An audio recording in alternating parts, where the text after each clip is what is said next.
எல்லாரும் கவனிக்கிறீங்களா? ரத்த கொதிப்பேன் மாமனா இருக்கு ரத்த கொதிப்பேன். இன்னைக்கு ஒருத்தரும் தனித்தனியா பேராகிராஃப் படிக்கணுமா? பேராகிராஃப் படிக்கணுமா? ஐயோ, நம்மளுக்கு இந்த இங்கிலீஷ்னாலே ஆவாதே. ஃபர்ஸ்ட் பேராகிராஃப் நீ படிக்கிற, செகண்ட் நீ, தேர்ட் நீ, ஃபோர்த் நீ, அப்படியே லைன் பை லைன்ல எல்லாருமே படிக்கணும். ஐயோ, அண்டர்ஸ்டாண்ட்? 1 இவன் படித்தா, அப்புறம் 2, 3, 4 இவன் படிப்பான், அப்புறம் 5 இவன் படிப்பான், 6, 7, 8. ஓ 8th பேரா படிக்கணுமா? நான் முன்னாடியே படித்து ப்ரிப்பேர் ஆகிப்போம். படிக்க ஸ்டார்ட் பண்ணு. இதெல்லாம் எதுக்கு? ஃபர்ஸ்ட் நம்ம 8th பேரா மட்டும் படிப்போம். குட். நெக்ஸ்ட் யாரு? கமலேஷ், நீ படிப்பா. படிக்கிறேன் மிஸ்.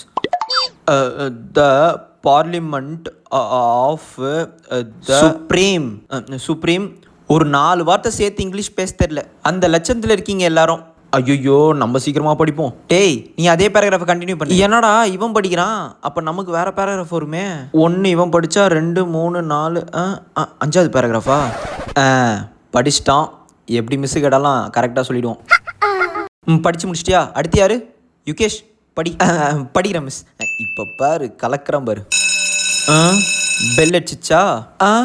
பெல் அடிச்சிச்சா? யுகேஷ், பரவாயில்ல உக்கார். இந்த லாஸ்ட் பேரா மட்டும் நீங்களே படித்து எனக்கு எக்ஸ்பிளைன் பண்ணணும். நெக்ஸ்ட் கிளாஸ் உங்களுக்கு அதுதான் டாஸ்க்கு. அடுத்து நான் கிளாஸ்க்கு வரும்போது எக்ஸ்பிளைன் பண்ணணும். நீங்கள் எல்லாரும் மறந்துடாதீங்க.